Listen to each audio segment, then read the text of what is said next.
Shalom, peace and unity upon the flock of Israel, and peace and unity upon the flock of the nations, who have heard the voice of Yahuwah. Zion Echad, one flock, Ra'ah Echad, one shepherd. May shalom and unity be upon us all. Today's teaching is entitled Men and Angels. I pray it brings clarity in places where there has been confusion, and I pray it brings healing in places where people have been wounded. Scripture tells us the word is Alahayim, and we know our Alahayim is an Alahayim of order. So as we bring forth the word, we bring forth order and bring an end to confusion. Scripture also tells us, when speaking of Yah, he sent his word and it healed them. So if we receive the word sent from Yah, it will bring healing in those places we've been wounded. Now there's something I do need to touch on. If someone tells you they are an angel, and at the same time tells you if you have an ought with them, you need to come to your brother, since that's what the scripture says. That in itself shows a lack of understanding of the scripture. Let me explain. An angel is not a man, and a man is not an angel. So how can you tell a man to come to an angel when he has an ought with his brother, when men and angels are not brothers? The scripture refers to men and men, as does the Torah, not men and angels. Furthermore, men do not rebuke angels. You can search, but that is nowhere in scripture. Angels don't even rebuke angels. This is in the scripture. It's written. Michael, the archangel, when contending with the devil, he disputed about the body of Moses, the devil being a fallen angel. And it says he durst not bring against him a railing accusation, but said, Yahuwah rebukes thee. That is to say, I'm not going to rebuke you. I'm going to let Yahuwah rebuke you. So as for me, I am a man. I am not an angel. If someone claims to be an angel, especially an archangel, and I see they are clearly out of order, well, I just pray that Yahuwah rebuke you in the state that you are, according to the magnitude that you claim to be. That's my prayer to Yahuwah. But unto you, I hold no biblical obligation. The Torah was given by God to man, to instruct man on how to act towards Alahayim and man. Which is why it's written, the law teaches you to love Alahayim and love your neighbor, which is your fellow man, not your fellow angel. It is not instructions on how to love angels. And we will go into a greater depth into that later on. But we'll see here in Ezekiel, Yahuwah giving instructions on what man must do in order to live and not die in sin. And as he lists these instructions, it reads, he that hath not given forth upon usury, neither taken increase, that hath withdrawn his hand from iniquity, hath executed true judgment between man and man, hath walked in my statutes and kept my judgments, to deal truly. He is just, he shall surely live, saith Yahuwah Alahayim. So, according to Yahuwah Alahayim, for a man to be considered just, and for a man to truly live, one of the requirements is that he executes judgment between man and man, not man and angels. So, Me, judgments that I have made, as long as they are between man and man, I know that according to Yahuwah Elohim, I am just, and according to Yahuwah Elohim, I shall live. And I'm fine with living in that truth.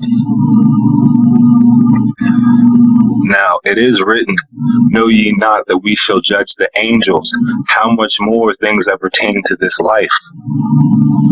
So someone might say, well, hey, we are supposed to judge angels. But if you look, it says how much more things pertaining to this life, meaning the judgment of angels is not in this life. That is in the next. And scripture tells us, do not judge anything before its time. So again, the judgment of angels is not something that pertains to us in this life. We are executing judgment between men and men, according to the prophets and according to the Torah. Now, if the law was to be executed between men and angels, or women and angels, you would see that language throughout the Torah. However, you can search it out and you will not find it. But this is what you will find. Book of Leviticus, speak unto the children of Israel, say unto them, if any man of you bring an offering unto Yahuwah. And it goes further on into the law. Also, book of Leviticus, if he touch the uncleanness of a man, speaking of men, whatsoever uncleanness it be, that man shall be defiled. Now, does this apply to angels and men? Surely not. Didn't Isaiah say, woe is me, for I am undone, because I am a man of unclean lips, and I dwell in the midst of a people with unclean lips. For my eyes have seen the King, Yahuwah of hosts. And then, did it not say when speaking of angels, then flew one seraphim unto me, having a live coal in his hand, which he had taken from the tongs of the altar. So the live coal is in the hand of the angel. And it says, and he laid it upon my mouth, meaning he laid it upon the mouth of Isaiah's unclean lips, and said, lo, this hath touched thy lips, and thy iniquity is taken away, and thy sins are purged. So if the law would have pertained unto angels and men, when the angel touched Isaiah's unclean lips, the angel would have become unclean, and Isaiah would have remained unclean. But clearly this shows that law does not pertain unto them.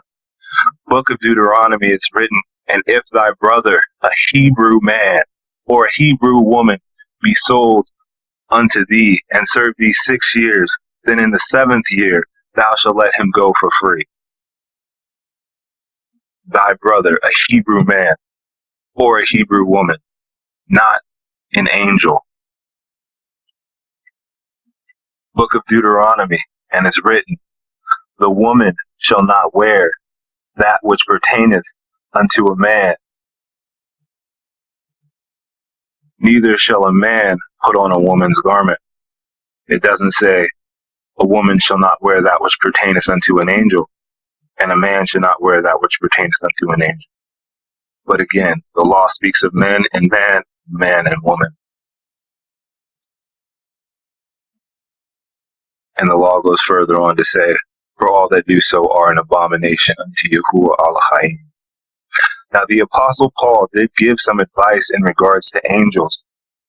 The advice was written as follows, but if even we or an angel from heaven preach any other gospel to you than that which we have preached to you, let him be anathema, which means cursed and damned to hell. Now, Christ in the gospel was asked about a woman with 7 husbands. They asked him at the resurrection, who of the 7 husbands will she be? And Christ preached the gospel, saying, you do err, not knowing the scriptures, nor the power of Elohim. For in the resurrection they neither marry nor are given in marriage, but are as the angels of Elohim in heaven. In this, Mashiach confirmed 2 things. Angels of Elohim are not on earth, they are in heaven. Secondly, angels of Elohim do not marry, they are not given in marriage. Therefore, they do not have intercourse. And Paul confirms the same thing in preaching the gospel to the church of Corinth. Knowing that in the beginning, woman was created as a helpmate for man and not for angels, and given and ordained by God for man alone, and released to only be fruitful and multiply with man alone. Paul says thus, neither was the man created for the woman, but the woman for the man. For this cause ought the woman to have power on her head because of the angels. Meaning, since woman was not created for the angels, nor told to be fruitful and multiply with the angels, she ought to cover her head, to cover her beauty, so as not to entice the angels by her fair beauty. Because there was angels in the beginning that saw the fair beauty of women, and they left their heavenly domain and disobeyed Yah's commands and took wives and had children. A command that was not given to them, but was given to men alone. And it's written, the sons of God, which were the angels, saw the daughters of men that they were fair, and they took them wives, of which they chose. And later on it reads, there were giants in the earth in those days. And also after that, when the sons of God, meaning the angels, went unto the daughters of men, and they bore them children, the same became the mighty men of old, men of renown. These were the Nephilim. These angels that had left their heavenly estate, given to them by God, that disobeyed and took women that were given to men, and had children by them, even though women were told to only have children by man, were punished. And it's written, and the angels which kept not their first estate, meaning the angels that didn't stay in heaven, that came down to earth and went into women, it says, but left their own habitation, he has reserved in everlasting chains until darkness, unto judgment on the great day. So Israel, I say this because recently I went to visit a group that professes to follow Yahuwah. And I won't mention names. But there I found a man who professed to be an angel. And not only an angel, but the archangel, Gabriel. He also said, I and other men were not men, but actually angels. Literally, not figuratively. I held my peace. He went further to say that angels come down to earth, leaving their estate in heaven, and live lives of men. He said they marry and are given in marriage. He spoke of physical relationships he had had in the past, women. And he was currently with a sister who even wore a head covering. He brought a different gospel. He lived a different gospel. According to Paul, I'm not to rebuke, I am to let him be anathema. I tried to speak on some occasions, and it brought forth no fruit. I then brought this truth to a sister. It was not received. So Israel, I'm reaching out to you. If an angel brings a different message than the word of Allah Hayim, and you follow an angel rather than Allah Hayim, you are no different than Adam and Eve. And it was through that folly that they fell. And you will be no different.